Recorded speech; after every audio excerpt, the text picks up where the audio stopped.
Hello प्यारे बच्चों। आज के अपने इस वीडियो में हम करेंगे क्लास सेकंड की इंग्लिश की वर्कशीट नंबर 26 और इसमें हम करेंगे ग्रामर का काम। चलिए शुरू करते हैं वर्कशीट को सॉल्व करना। क्वेश्चन नंबर 1 देखिए, read and understand the opposite words given below. यहाँ पर आपको नीचे कुछ अपोजिट वर्ड्स यानी विलोम शब्द दिए गए हैं, आपको उन्हें पढ़ना है। अप का मतलब ऊपर, इसका उल्टा होगा डाउन यानी नीचे। क्लोज्ड मतलब बंद, इसका अपोजिट होगा ओपन मतलब खुला। हैप्पी खुश, इसका अपोजिट होगा सैड मतलब उदास। कोल्ड ठंडा, इसका अपोजिट हॉट गर्म।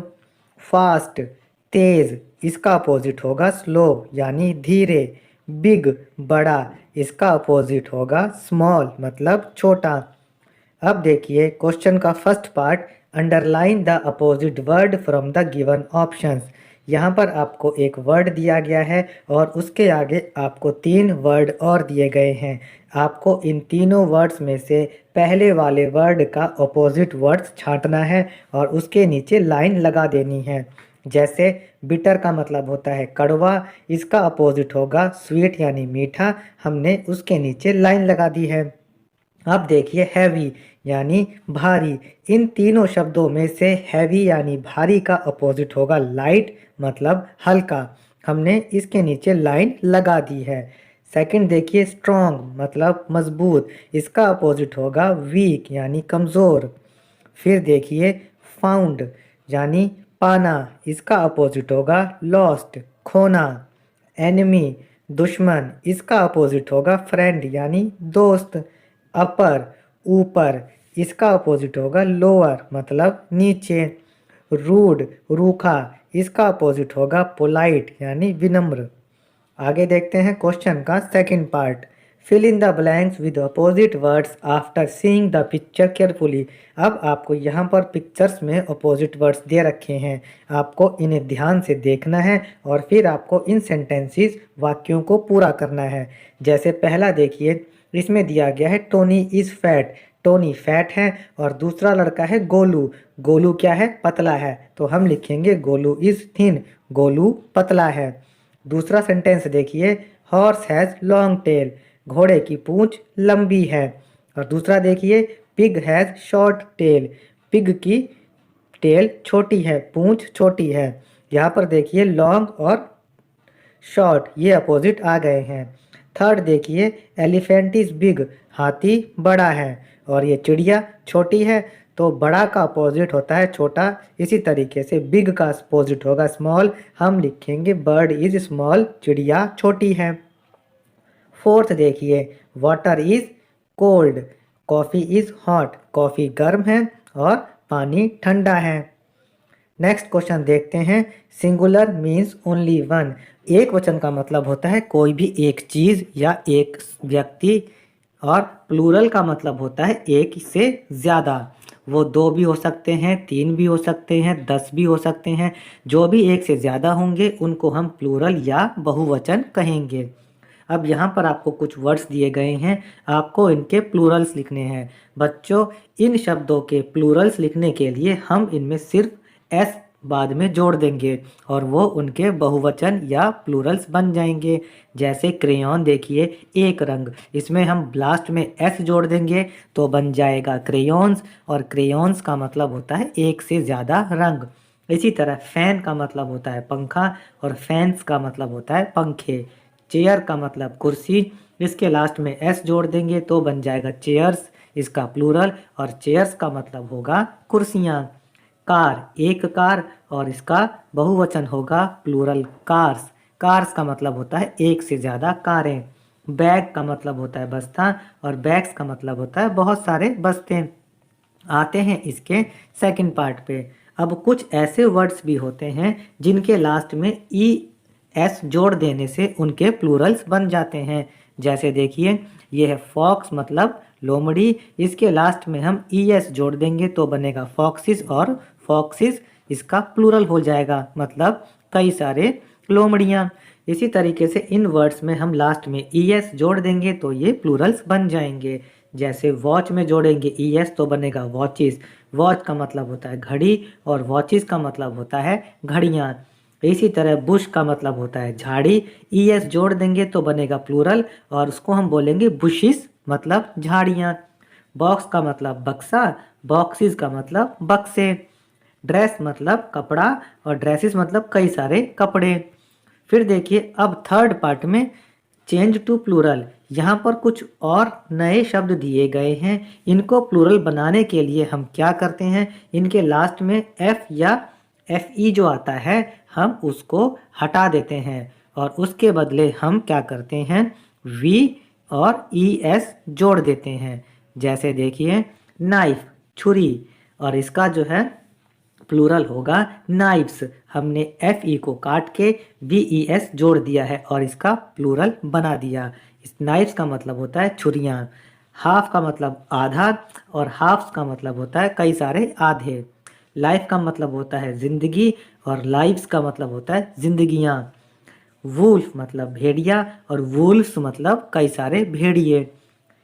अब देखिए इसका fourth part change to plural. कुछ ऐसे वर्ड भी होते हैं जिनके लास्ट में वाई आता है। ऐसे वर्ड्स के प्लूरल्स बनाने के लिए हम इस वाई को हटा देते हैं और उसमें IES जोड़ देते हैं और उसका बहुवचन प्लूरल बन जाता है।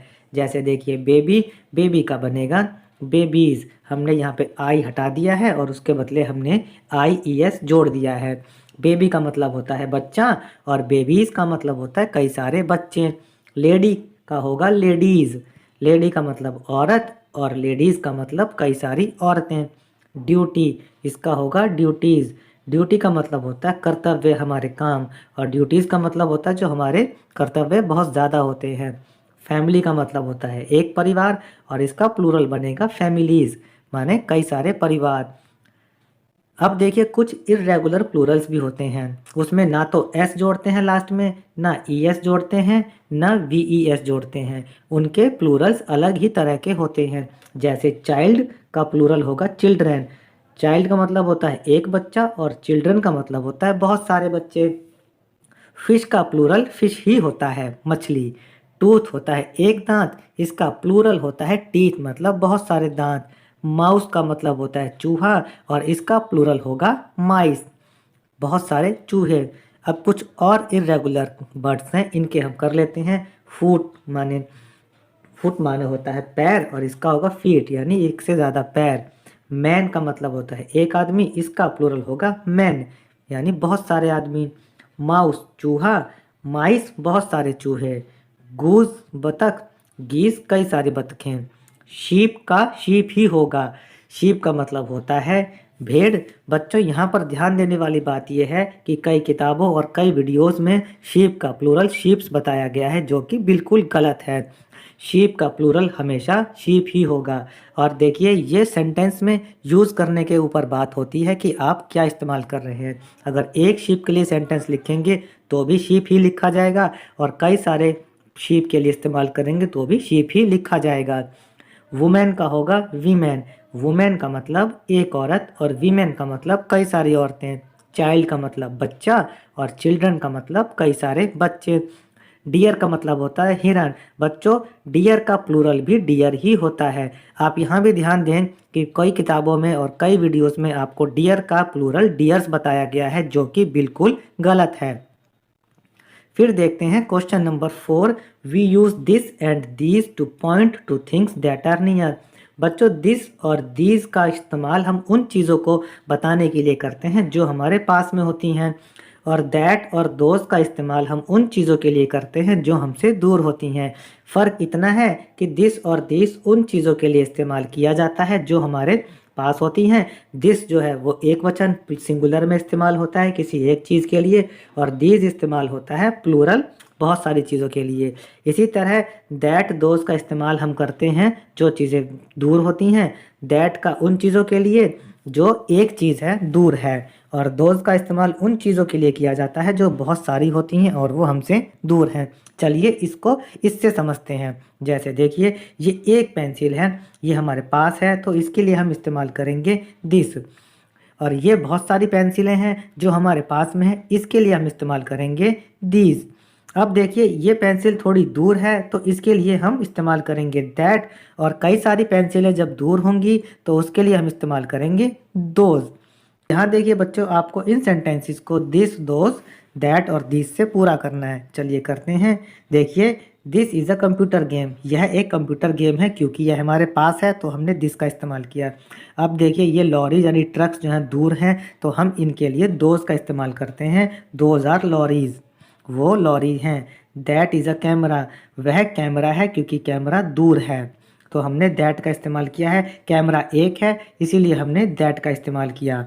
अब देखिए ये एक काइट है, यह हमारे पास में है और यह सिंगुलर है तो इसके लिए हम दिस का इस्तेमाल करेंगे। हमने सेंटेंस बनाया दिस इज़ अ काइट, यह एक पतंग है। ये देखिए ये बॉल्स हैं, एक से ज़्यादा हैं और पास में हैं तो इसके लिए हम दीज का इस्तेमाल करेंगे। हमने सेंटेंस बनाया दीज आर बॉल्स, ये गेंदे हैं। ये वॉचेस यानी घड़ियां दूर हैं तो इसके लिए हम इस्तेमाल करेंगे दोज आर वॉचेस, वो घड़ियां हैं। ये एक पेन है, हमारे पास में है इसलिए हम सेंटेंस बनाएंगे दिस इज़ अ पेन, यह एक पेन है। अब ये रबड़ दूर है और एक वचन में है, सिंगुलर है, इसलिए हम बनाएंगे दैट इज़ अ रबर, वह एक रबड़ है। यहाँ पर देखिए ये कुर्सियाँ हैं, ये पास में हैं और एक से ज़्यादा हैं तो इसके लिए हम इस्तेमाल करेंगे दीज का। हम सेंटेंस बनाते हैं these are chairs. Next question देखते हैं। Question number 5, look at the picture and make a story in your own words. अब आपको यहाँ पर एक पिक्चर दी गई है। पिक्चर का नाम है प्लेइंग विद माई फ्रेंड्स, दोस्तों के साथ खेलना। आपको इस चित्र को देखना है और इस चित्र पर कुछ वाक्य लिखने हैं, एक स्टोरी बनानी है, उसमें आप इन शब्दों का इस्तेमाल कर सकते हैं। अब चलिए बनाते हैं हम एक story. It is a bright morning, यह एक चमकीला दिन या सुबह है। I am feeling excited in the play ground, मुझे खेल के मैदान में बहुत जोश महसूस हो रहा है। I am playing with my friends, मैं अपने दोस्तों के साथ खेल रहा हूँ। We are having happy time, हम एक अच्छा टाइम बिता रहे हैं। It brings so much laughter in my life, इससे मेरी ज़िंदगी में बहुत खुशी या हंसी आती है।